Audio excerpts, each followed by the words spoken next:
Banyak orang mengkaitkan hijau yang terjadi ya, kehijauan yang terjadi di Arab Saudi ini dengan sebuah riwayat ya.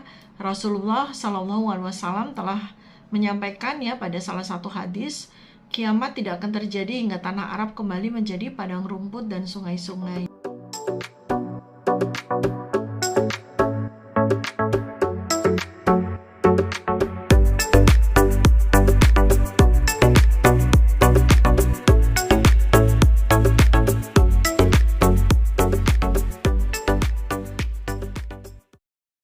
Dalam 2-3 bulan ini dunia, termasuk kita semua di sini di Indonesia, dikejutkan dengan pemandangan yang berubah di Arab Saudi. Perubahannya luar biasa. Kita bisa lihat bahwa di sana gunung-gunung yang ada di sekitaran Mekah dan di dalam kota Mekah sendiri, kemudian daerah di Arab Saudi bagian barat terutama, itu menjadi menghijau ya. Landscape yang semula gersang ya, kalau kita lihat, Anda yang belum pernah ke Arab maupun yang sudah pernah kan pasti tahu ya bahwa landscape-nya Arab Saudi itu gersang, padang pasir, gunung-gunung berbatu, sama sekali langka sekali dengan vegetasi, dengan pohon-pohon. Tapi sekarang dalam sekitar 3 bulan ini dipenuhi dengan hijau yang berasal dari pohon-pohon yang tiba-tiba tumbuh ya. Dan pemandangan bagaimana Arab Saudi yang menghijau ini juga tertangkap dari gambaran satelit yang dikirimkan oleh NASA. Gambaran dan video dari fenomena hijaunya Arab Saudi ini kan belum pernah terjadi dan menimbulkan banyak sekali spekulasi ya di antara orang-orang di seluruh dunia. Banyak orang mengkaitkan hijau yang terjadi ya, kehijauan yang terjadi di Arab Saudi ini dengan sebuah riwayat ya. Rasulullah SAW telah menyampaikan ya pada salah satu hadis, kiamat tidak akan terjadi hingga tanah Arab kembali menjadi padang rumput dan sungai-sungai. Dan saat ini kan memang terjadi. Tetapi saya sepakat ya dengan juga beberapa orang di dunia memperingatkan bahwa jangan mengambil kesimpulan yang terlalu dini bahwa dengan fenomena menghijaunya Arab Saudi ini berarti kiamat sudah dekat. Saya setuju ya dengan itu. Kenapa? Karena sebetulnya tidak hanya sekarang, beberapa dekade, beberapa waktu sebelum sekarang, sebelum tahun 2023 ini, beberapa kali juga terjadi fenomena yang sama. Kalau para ahli cuaca itu menyampaikan opini mereka, ya scientific base ya, artinya bahwa situasi di Arab Saudi ini kenapa tiba-tiba menjadi hijau, itu sebabnya terjadi curah hujan yang sangat tinggi disertai dengan suhu yang menghangat. Suhu yang hangat dan cuaca dan hujan yang tinggi itu menjadi syarat yang sangat terpenuhi untuk munculnya vegetasi-vegetasi baru, munculnya benih-benih baru yang tumbuh. Kalau yang banyak juga disampaikan oleh warga negara Arab sendiri ya, hujan deras di negara tersebut itu terjadi atas seruan Raja Salman yang pada bulan November 2022 yang lalu akibat dari panas yang mendera sepanjang tahun di Arab Saudi. Maka Raja Salman waktu itu menyerukan agar penduduknya melakukan doa khusus untuk meminta hujan atau yang dikenal sebagai sholat istisqa. Dan setelah sholat istisqa itu kemudian berangsur-angsur hujan lebat menyiram Arab Saudi ya. Nah, sekarang saya ingin menyampaikan tentang scientific base-nya gitu. Bagaimana sih sebenarnya penjelasan ilmiah? Saya bukan ahli cuaca, saya bukan ahli global climate, tetapi saya pemerhati ya. Saya memerhati fenomena dan segala fenomena-fenomena yang terjadi di dunia ini termasuk bagian dari observational study saya ya.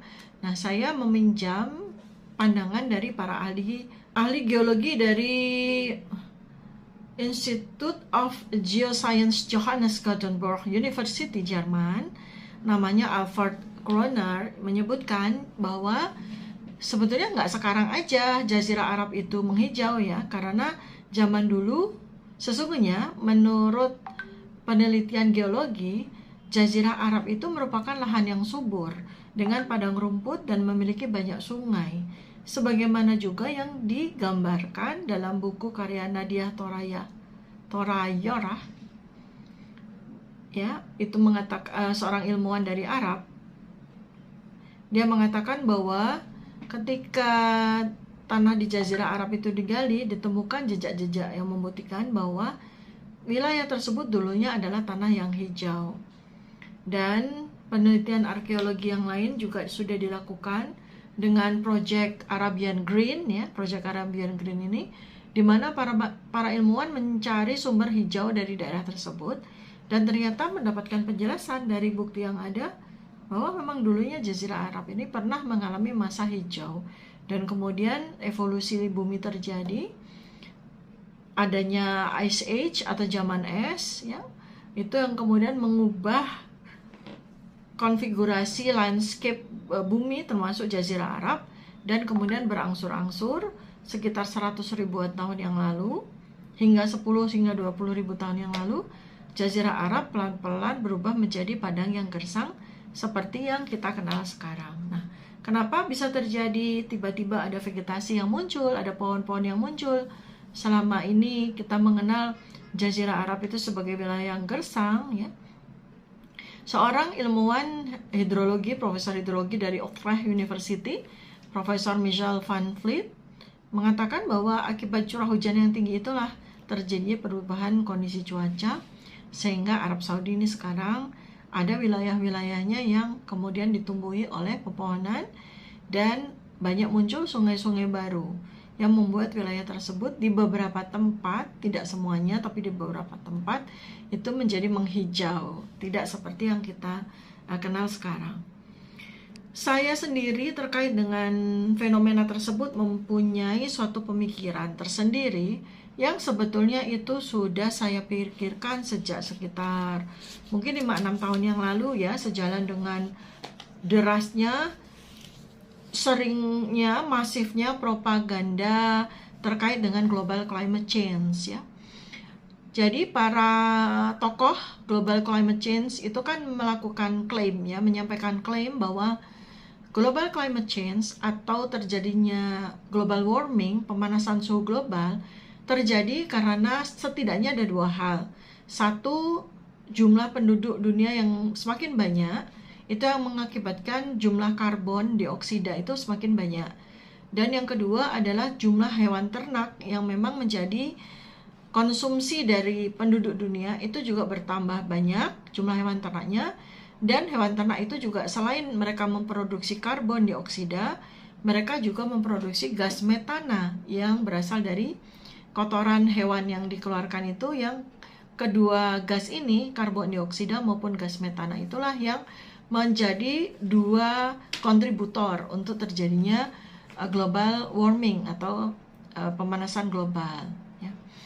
Nah, di sisi inilah kemudian saya merenung, saya membaca banyak buku, saya membaca banyak literatur yang membuat saya punya pemikiran yang barangkali mungkin out of mainstream, ya, pemikiran saya.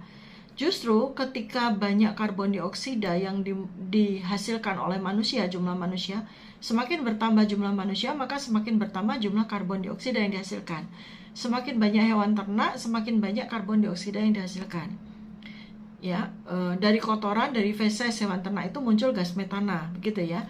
Nah, saya mencoba untuk konsentrasi pada karbon dioksida yang muncul. Dan itu juga yang kemudian menjadi wacana adanya pajak karbon, ya. Jadi siapa yang menghasilkan karbon, maka dia harus mendapatkan semacam konsekuensi untuk untuk membayar pajak karbon, gitu aja. Artinya ya orang yang mengeluarkan karbon dioksida berarti menjadi bagian wajib pajak karbon, gitu ya. Saya pada saat renungan itu saya belajar dari sekian banyak ilmuwan tentang cuaca, tentang apakah betul global climate change itu betul-betul terjadi. Saya mendapatkan satu pemikiran yang berbeda, ya. Barangkali mungkin juga nggak banyak orang yang berpikir tentang hal ini sama seperti saya. Ada dua pihak di sini. Pertama, manusia.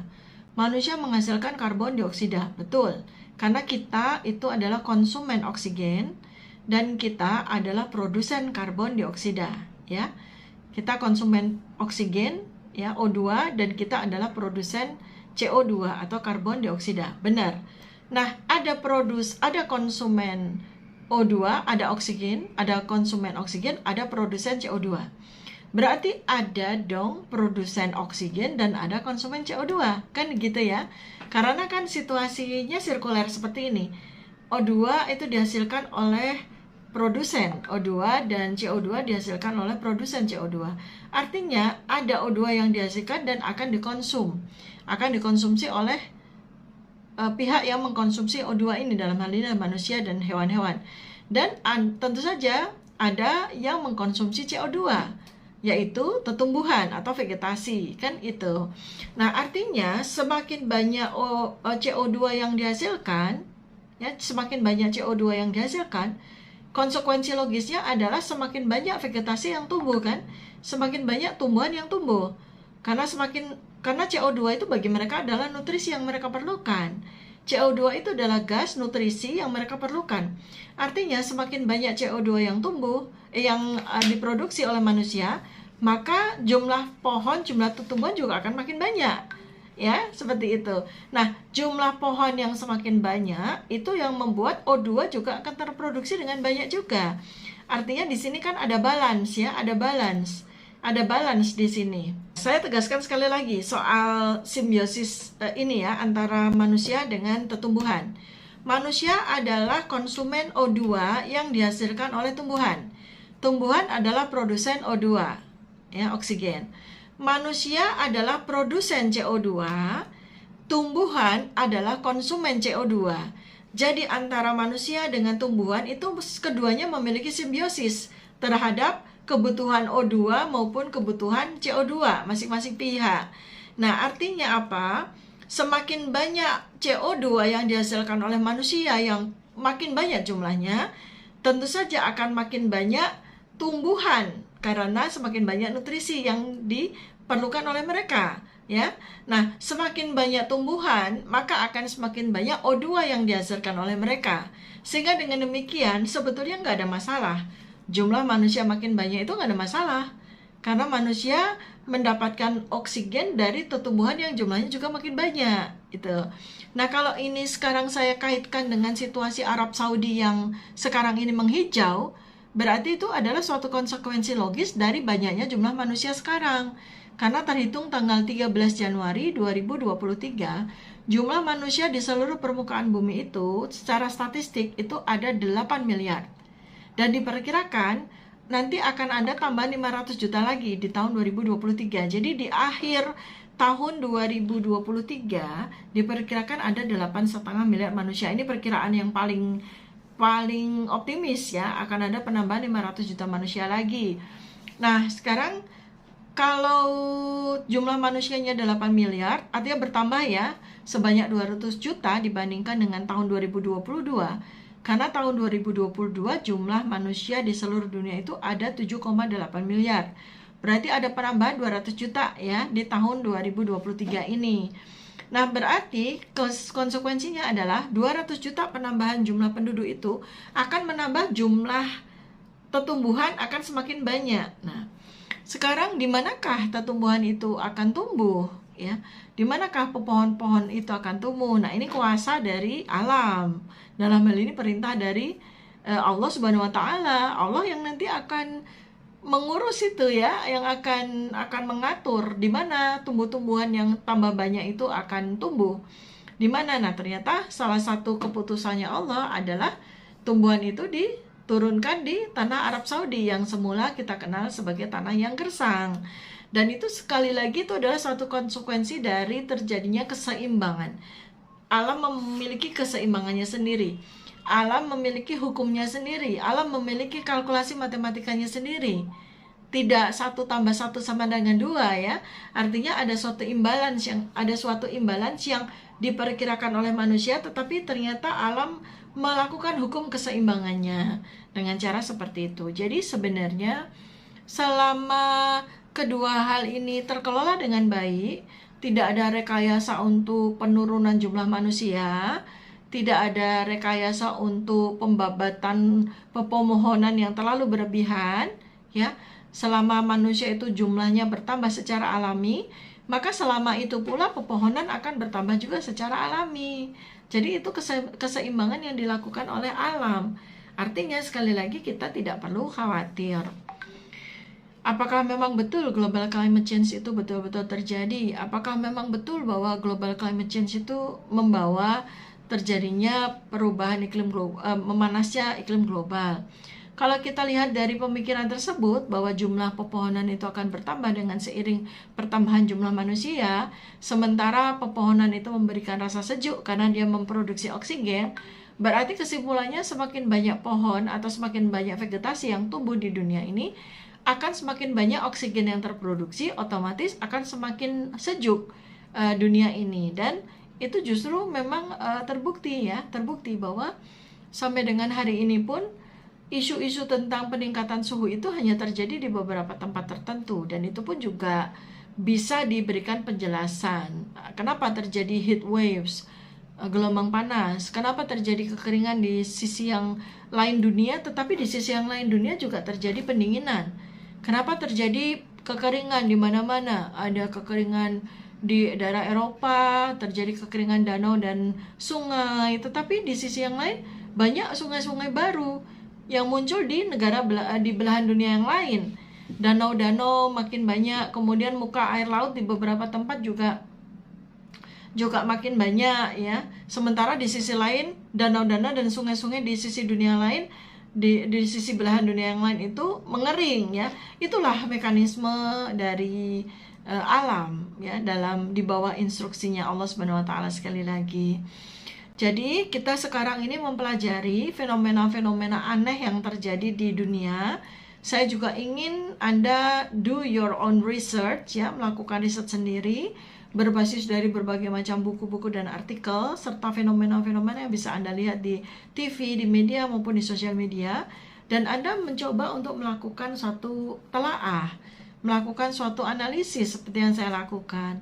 Maka kita insya Allah akan mendapatkan suatu gambaran-gambaran yang mungkin belum komprehensif, tetapi lebih make sense daripada kita berpikir bahwa karena Arab Saudi menghijau, maka saat ini mungkin dekat sama kiamat ya. Kiamat relatively masih jauh, jumlah penduduk bumi masih terkendali aman, karena bumi ini secara teoritis akan terasa sesak, akan terasa nggak nyaman, dan mungkin nggak terlalu nyaman lagi didiami kalau jumlah manusia itu berjumlah, nih kata ahli itu 32 miliar. Sekarang ini dengan 8 miliar, 32 miliar itu masih jauh sekali. Masih kira-kira di tahun 3000-an ya, masih 1000 tahun lagi sampai mencapai 32 miliar. Bahkan tendensinya sesuai juga dengan olahan data yang dilakukan oleh para ahli demografi ya, itu justru menyatakan bahwa selama 100 tahun ke depan jumlah penduduk dunia itu akan berkurang, bukan bertambah. Diperkirakan di tahun 2100 ya, sekarang ini 2023, di tahun 2100 itu sekitar 77 tahun lagi ya, 77 tahun dari sekarang, jumlah penduduk yang sekarang ini 8 miliar itu akan berkurang sekitar 2 miliar. Jadi di tahun 2100, 77 tahun dari sekarang itu, jumlah penduduk dunia itu diperkirakan sekitar 6 miliar sampai 6,3 miliar saja. Nah, apakah pengurangan jumlah penduduk itu adalah manifestasi dari depopulasi yang didengung-dengungkan selama ini? Sepertinya tidak, itu masih terjadi secara alami, dan itu juga bukan sesuatu hal yang aneh mengingat evolusi manusia ya. Karena manusia dari dulu, dari sejak jutaan tahun yang lalu, dari sejak ratusan ribu, puluhan ribu tahun yang lalu itu juga sering mengalami depopulasi secara alamiah karena banyak kejadian-kejadian ya, misalnya pandemi, kemudian peperangan, bencana alam, dan seterusnya itu akan mengubah jumlah atau populasi dari penduduk dunia itu secara alamiah sekali lagi. Dan berikutnya lagi adalah terjadinya suatu kondisi di mana memang terjadi infertilitas yang banyak ya, artinya manusia bergerak menjadi makin tidak subur, hormon reproduksinya itu ternyata terganggu, dan barangkali mungkin dalam kesempatan lain saya akan coba olah tentang hal ini.